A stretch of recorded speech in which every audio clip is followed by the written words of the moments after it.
سڵاتان لێبێت وەم کاتتان باش بینەرانی خۆشەویستی تەلەڤیزیۆنی کۆمەڵە بە یارمەتی هاوڕێیانی هاوکارم لە خزمەتتاندام بۆ پێشکەشکردنی گەشتی هەواڵەکانی ڕۆژی یەکشەممە. سەرەتا سەردێڕی گرنگترین هەواڵەکان. دەست بە سەرکرانی هاوڵاتیەکی خەڵکی شاری مەهاباد، گیانەدەستان و برینداربوونی 6 کرێکار لە ئێران، هەڕەشەی هێزەمنیەکانی ڕەژیم لە بنەماڵە دادخوازەکانی ئێران، لە سدارەدانی 4 بەندکراو لە زیندانەکانی ڕەژیم و پێکدادانی قورس لە نێوان حکوومەتی تاالبان و دەوڵەتی پاکستان.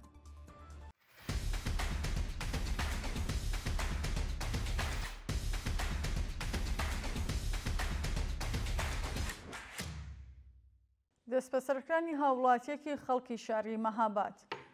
ڕۆژی شەممە 19 ڕەزبەر هاوڵاتیەکی خەڵکی شاری مەهاباد لەلایەن هێزەکانی ئێدارەی دەسەڵاتەوە دەست بەسەر و ڕەوانەی گرتوخانەکانی ئەو ناوەندەکراوە.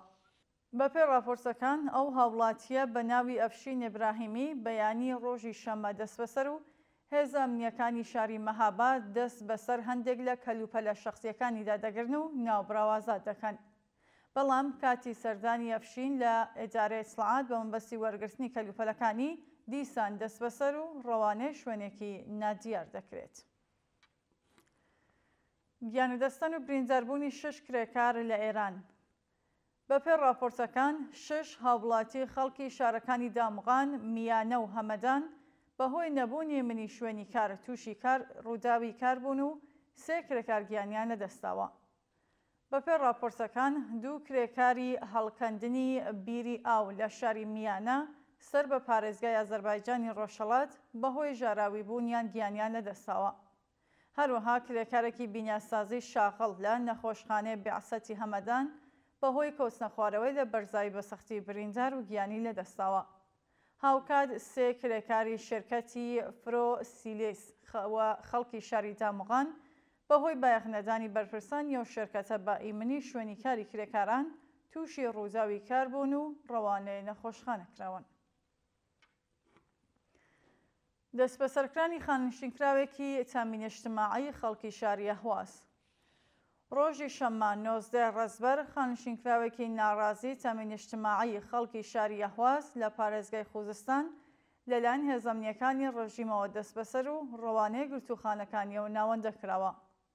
بەپێ راپۆرتی ڕێکخراوەکانی مافی مرۆڤ ئەو هاوڵاتیە بە ناوی محەممەد زەمان کامڕەوە بە هێرشی هێزەکانی دەسەڵاتی سوپای پاسداران بۆ سەرماڵەکەی بەبێ بەڵگەی قەزایی دەست بەسەر و هێشتا چارەنووسی دیار نییە.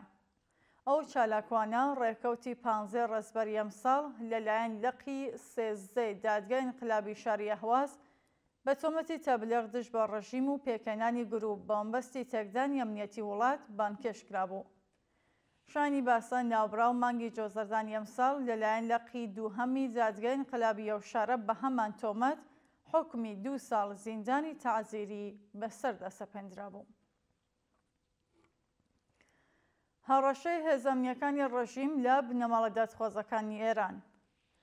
ڕۆژی ڕابردوو خۆشکی ئەبوولفەزڵ ئادینەزادە با بڵاوکردنەوەی ڤیدیۆیەک لە تۆڕە کۆمەڵایەتیەکان ئەمەژە بەوە دەکات کە هێزەمنیەکانی ڕەژیمی کۆماری ئیسلامی بەچەک لەسەر گۆڵکۆی براکەی هەڕەشەیان لە باوکی کردووە.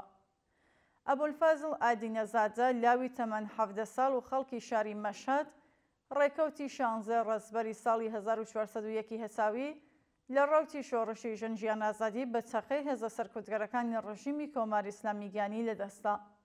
بنەماڵی ئەو گیانبەخت کردووە ڕێکەوتی 17 ڕەزبەری ئەمساڵ هاوکات لەگەڵ هاتنە پێشەوەی ساڵیادی گیانبەختکردنی ئەو قارەمانە هەوڵی بەڕێوەبردنی مەراسمێکیان بە مەبەستی ڕێزگرتن لە یادی ئەو ئازیزەدا، بەڵام هاوکات لەگەڵ سەردانی بنەماڵەکەی لەسەر گۆڵکۆی ڕۆڵەکەیان هێزە ئەمنیەتیەکانی ڕژیمی کۆماری ئیسلامی بەدانانی خاڵی پشکنین و میلیتاریزەکردنی ئەو شوێنە نەک تەنیا ئیزنی بەڕێوەچوونی مەراسمەکەیان نەدا، بەڵکو بەچەک هەڕەشەیان لە باوکی دادخوازیە و گیانبەخت کردووە. کۆبوونەوەی کرێکارانی شەرکەتی نەوتی فەلاتقاڕە لە دوورگەی لاوان. ڕۆژی شەممە 19 ڕەزبەر کرێکارانی شەرکەتی نەوتی فەلاتقاڕەی شاغڵ لە دوورگەی لاوان دژ بە پێنەزانی حەقدەست و مەزای زۆخراوەکانیان کۆبوونەوە. بەشداربوانی کۆبوونەوەکە بە وتنەوەی دروشم و هەڵگرتنی پلاکارد دژ بە وەدینەهاتنی بەڵێنەکانی بەرپرسان ناڕزایەتیان دەربڕی و خوازیاری بەرزکردنەوەی یاسی حەقدەست بە پێ ڕێژەی هەڵاوسان، دابینکردنی بیمەی دەرمانی کارامە، ئیمنی شوێنی کار، ئەمنیەتی پیشەوی ئیمکاناتی ڕەفاهی، بەکردەوە دەرهاتنی یاسای 15 ڕۆژکار و 15 ڕۆژ پشودان، وەرگرتنی هێزی کاری نوێ، سەربەخۆی سندوقی خانشینکراوانی سەنعەتی نەوت و هەروەها بایەخدانی ڕژیمی کۆماری ئیسلامی بە داخوازیەکانی کرێکارانی شێرکەتی نەوت بوون. کۆبوونەوەی ناڕزایەتی خەڵکی ناوچە سنووریەکانی میرجاوە. ڕۆژی شەممە 19 ڕەزبەر کۆمەڵێک لە خەڵکی ناوچە سنووریەکانی میرجاوە دژ بە داخستنی سنووری ڕووچەک کۆبوونەوە و ناڕزایەتیان دەربڕی. خەڵکی ناڕازی ئاماژە بەوە دەکەن کە بەهۆی داخستنی ئەو سنوورە لەلایەن سوپای پاسدارانەوە دۆخی ژیان و معیشەتی خەڵکی پارێزگای سیستان و بەلوچستان لە پێشووتر خراپتر بووە و تەنانەت کۆمەڵێکی زۆر لە خەڵک توانایی دابینکردنی هەزینەی پێداویستیەکانی بنەماڵەکانیان نییە. بەشداربوانی کۆبوونەوەکە بە وتنەوەی دروشم خوازیاریکردنەوەی ئەو سنوورە و هەروەها کۆتایی هاتنی گوشار ئابوووریەکانی ڕژیمی کۆماری ئیسلامی بۆ سەر خەڵکی بەلوچ بوون. لە سێدارەدانی 4 بەندکراو لە زیندانەکانی ڕژیم.